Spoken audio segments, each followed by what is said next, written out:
दोस्तों, क्या बिहार में इंडिया गठबंधन का कोई बैकअप प्लान चल रहा है? चुनाव के बाद की इंडिया गठबंधन की हसरतें क्या आज से अभी के स्थितियों से बिल्कुल अलग हैं? क्या कोई ऐसा सिनेरियो, क्या कोई ऐसा प्रारूप अभी से तय किया जा रहा है कि अभी जो इंडिया गठबंधन है वो चुनाव के बाद, बिहार के चुनाव के नतीजे जब आए उसके बाद पूरी तरह से बदल जाए? दोस्तों, एक बहुत बड़ी खबर निकल कर आई है। ये खबर अपने आप में बहुत सी खबरें साथ लेकर चलती हैं। सबसे पहले दोस्तों, मैं आपको ये बता दूं कि आज सुबह से गोदी मीडिया में एक खबर चल रही है कि आज एनडीए में सीट शेयरिंग का फॉर्मूला फाइनल हो जाएगा। जबकि गोदी मीडिया की इन खबरों को धता बताते हुए एनडीए के एक इंपॉर्टेंट उम्मीदवार उपेंद्र कुशवाहा ने सिरे से इस मामले में खारिज कर दिया है।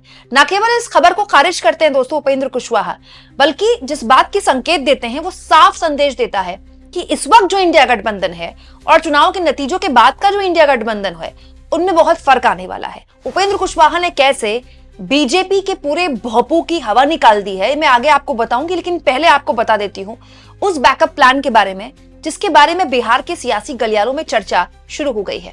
बिहार के कुछ पत्रकारों से कल मेरी काफी देर बात हुई। मुस्कुराते हुए वहां पर बिहार के पत्रकार अब इस बात का इशारा करने लगे हैं कि दरअसल नीतीश कुमार, जिनके लिए कहा जाता है कि उनकी तबीयत खराब है या वो फैसले लेने में अभी फिलहाल सक्षम नहीं है, वो इस वक्त दो प्लान के साथ हो सकता है कि चल रहे हों। एक प्लान इस वक्त जो एनडीए है उसी के साथ सरकार बना लें अगर बन जाती है तो। प्लान नंबर 2, तेजस्वी यादव के साथ लगातार संपर्क साधा जाए। ये मैं कैसे कह रही हूं दोस्तों, इसका मैं आपको सामने कुछ तस्वीर रखती हूं। दरअसल एक बहुत ही बड़ी खबर निकल कर आई कल बिहार के राजनीतिक गलियारे से, जब जेडीयू के पूर्व सांसद संतोष कुशवाहा, जेडीयू के पूर्व विधायक राहुल शर्मा और कुछ बड़े नेताओं ने कल आरजेडी का दामन थाम लिया। इंपॉर्टेंट ये देखिए दोस्तों, बीजेपी का नहीं थामा, चिराग पासवान का नहीं थामा, कांग्रेस का नहीं थामा, इनफैक्ट वीआईपी का भी थाम सकते थे, वाम दलों का भी नहीं, सीधे आरजेडी का, नीतीश कुमार का दामन छोड़कर आरजेडी का दामन थामा। आगे देखिए दोस्तों, इस मामले में तेजस्वी यादव उस वक्त वहां पर मौजूद थे। आप इससे इस बात की अंदाजा लगा सकते हैं कि वो ये जो नेता हैं कितने वरिष्ठ रहे होंगे कि तेजस्वी खुद भी यहाँ पर मौजूद थे और ये संकल्प इन लोगों ने लिया कि आरजेडी की सरकार बनाएंगे।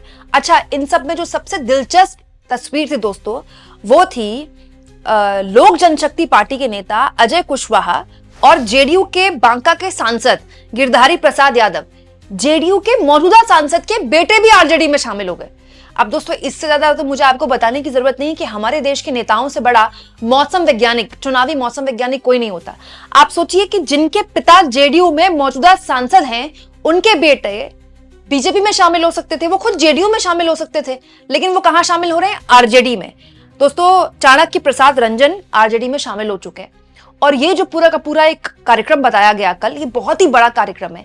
इसके बाद से बहुत से लोगों ने खबर बनाई कि भाई ये जेडीयू को झटका है। जेडीयू को तो झटका है ही, इतने वरिष्ठ नेता ठीक चुनाव से पहले आरजेडी में जाएंगे, वो भी तब जब एक के पिता जेडीयू में सांसद हैं। दोस्तों, इसके बाद जो मेरा पत्रकारिता का दिमाग था उसमें मैंने थोड़ा सा घोड़े दौड़ाए और कुछ लोगों से बात की, और जो बिहार के पत्रकार हैं वो इस बात की ओर इशारा करने से नहीं चूकते हैं कि ये जो खेल है नीतीश कुमार का, ये दोस्तों नीतीश कुमार 20 साल से बिहार की सत्ता में काबिज हैं। 3rd नंबर की पार्टी बनकर भी वो सीएम बन जाते हैं, टैलेंट तो है उनमें। तो नीतीश कुमार जो है वो भविष्य की राजनीति कर रहे हैं। उनको इस बात के साफ संकेत मिल गए, उनको ये बात समझ में आ गई है कि अगर उनकी पार्टी बड़े स्तर पर बढ़िया सीटें नहीं जीत पाए तो बीजेपी उनको सीएम नहीं बनाएगी, बीजेपी उनका एकनाथ शिंदे कर सकती है।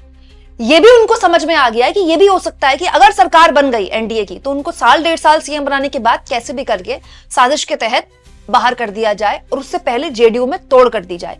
ये बात भी सच है दोस्तों कि जेडीयू में अब बड़े लेवल पर ऐसे नेता हैं जो हैं तो जेडीयू के नेता लेकिन बात बीजेपी की करते हैं, चाहे वो संसद की बात हो या विधानसभा की बात हो।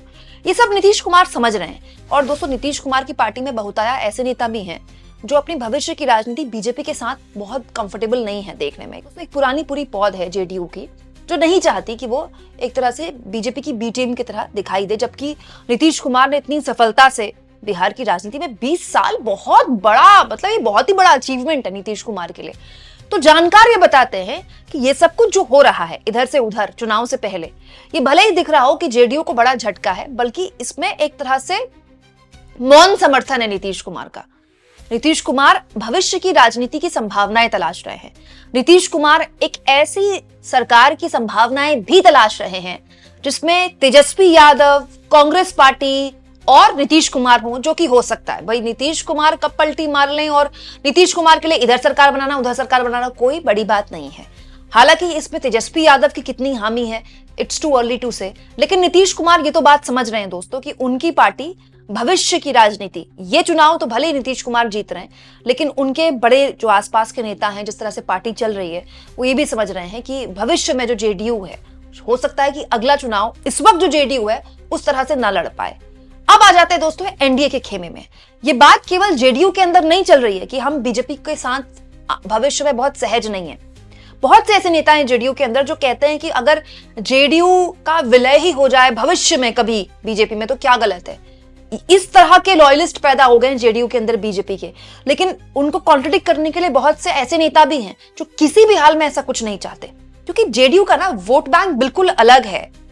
और ये जेडीयू की ताकत है कि इधर जाए नीतीश कुमार की, उधर जाए वो वोट बैंक, वो उनके साथ चलता है। ये बहुत बड़ी ताकत है। और बीजेपी के पास आज तक नीतीश कुमार का कोई सब्स्टिट्यूट नहीं है। आप सोचिए, नहीं तो होता तो अब तक नीतीश कुमार का खेल हो गया होता। ये सच्चाई है कि नीतीश कुमार का कोई सब्स्टिट्यूट नहीं है, कि नीतीश कुमार के चेहरे पर चुनाव लड़ना पड़ रहा है। अब आ जाते हैं दोस्तों एनडीए में। जैसा कि मैंने आपको शुरुआत में बताया, आज सुबह से मीडिया में खबर चल रही है कि एनडीए में आज सीट शेयरिंग का फॉर्मूला फाइनल हो जाएगा। बात बन गई है, चिराग पासवान मान गए हैं, उनको मना लिया गया है।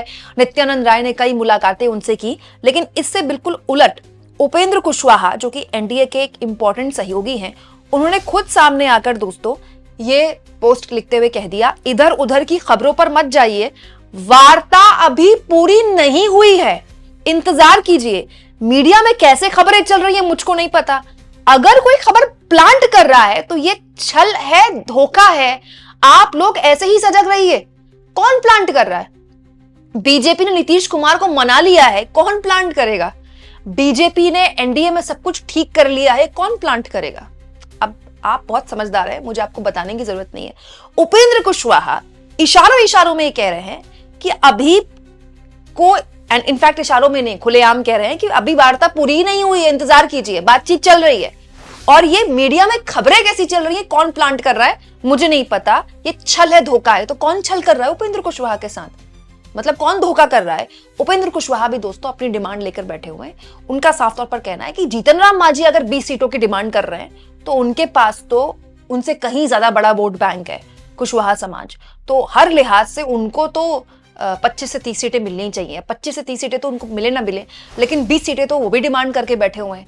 इनफैक्ट दोस्तों कुछ लोगों से बात हो रही थी तो वो बता रहे थे कि चिराग पासवान की पार्टी के नेता भी अब खुलेआम मीडिया में बोलने लगे, मतलब ऑफ द रिकॉर्ड पत्रकारों से, कि किसने कह दिया बीजेपी 100 सीटों पर चुनाव लड़ेगी, नीतीश कुमार 100 सीटों पर चुनाव लड़ेंगे, किसने कह दिया? तो ये जो चर्चा चल रही है कि नीतीश कुमार 101 सीट पर लड़ेंगे, बीजेपी 100 सीटों पर लड़ेगी और फिर बाकी की जो है वो चिराग पासवान और उपेंद्र कुशवाहा और जीतन राम मांझी को बांट दी जाएंगी, इस पर भी चिराग पासवान की पार्टी के नेता दबी जुबान साफ तौर पर मीडिया के आगे, रिपोर्टर से आगे बातचीत में कह रहे हैं कि ये किसने कह दिया, हम तो 50 सीटों पर भी लड़ सकते हैं, हम तो 100 सीटों पर भी लड़ सकते हैं। तो बात यह है कि चिराग पासवान के साथ भले ही नित्यानंद राय की बातचीत आखिरकार हो गई हो कई मुलाकातों के दौर में, लेकिन कुछ सीटें हैं जिनको चिराग पासवान लॉक करके बैठे, क्योंकि उनके लिए भी ये चुनाव इंपॉर्टेंट है ना भाई। देखिए चिराग पासवान एनडीए छोड़ के नहीं जाने वाले, उनको बहुत मलाई मिल रही है एनडीए में, लेकिन चिराग पासवान की शर्तें बड़ी तगड़ी हैं। वो चाहते हैं कि अभी जो रिसेंट, अब जो होने वाला है, आने वाला कैबिनेट विस्तार, उसमें उनको मलाईदार मंत्रालय मिले। जो मंत्रालय उनको मिला उससे वो बहुत खुश नहीं है। उनको पिताजी वाला ही, उनके जो पिताजी के पास मंत्रालय था रामविलास पासवान, वही वाला मंत्रालय मिला, लेकिन वो चाहते हैं कि थोड़ा सीनियर मंत्रालय मिले, बड़ा मंत्रालय मिले। दूसरा, चिराग पासवान कहते हैं कि भाई हमारा तो 100% स्ट्राइक रेट था लोकसभा चुनाव में और हमने तो बहुत सहा है, हमारी अपनी पार्टी हमसे छीन ली गई, चाचा को पार्टी दे दी गई, सिंबल उनके पास चला गया, हमें घर से तक बाहर निकाल दिया गया। और ये कोई बहुत पुरानी बात नहीं, हमारे सामने अभी कुछ वक्त पहले ही हुआ है। तो अब चिराग पासवान कहते हैं कि अब हमारे पास वो लेवरेज है कि हम बार्गेनिंग कर सके। तो चिराग पासवान किसी भी हाल में अपना दाव छोड़ने को तैयार नहीं है। नीतीश कुमार की पार्टी ने साफ कह दिया कि हम 101 सीटों से तो कम लड़ने का सवाल ही नहीं है। जो पिछले बार 2020 में हमारे साथ खेला हो गया, अब हम वो खेला होने नहीं देंगे। उपेंद्र कुशवाहा कह रहे हैं कि कौन कह रहा है कि बातचीत पूरी हो गई है, इंतजार कीजिए, जो ये खबरें प्लांट कर रहे हैं वो धोखा है। और इस बीच दबी जुबान जेडीयू के मौजूदा सांसद के बेटे आरजेडी में शामिल हो जाते हैं। दोस्तों, बहुत से लोग तो ये भी कहते हैं कि अभी जो प्रारूप है इंडिया गठबंधन का, चुनाव आते आते वही प्रारूप रहे, कोई कुछ नहीं कह सकता। कहने वाले ये भी कहते हैं कि चुनाव के बाद भी इंडिया गठबंधन और एनडीए जैसा अभी दिख रहा है वैसा ही रहे, ये भी नहीं कह सकता। आप इस मुद्दे पर क्या सोचते हैं दोस्तों? कमेंट बॉक्स में जरूर लिखें और जितना हो सके चैनल को शेयर भी करें, सब्सक्राइब भी करें और थैंक्स और ज्वाइन के ऑप्शन से अगर आप चाहें दोस्तों तो कुछ आर्थिक मदद भी चैनल की जरूर करें।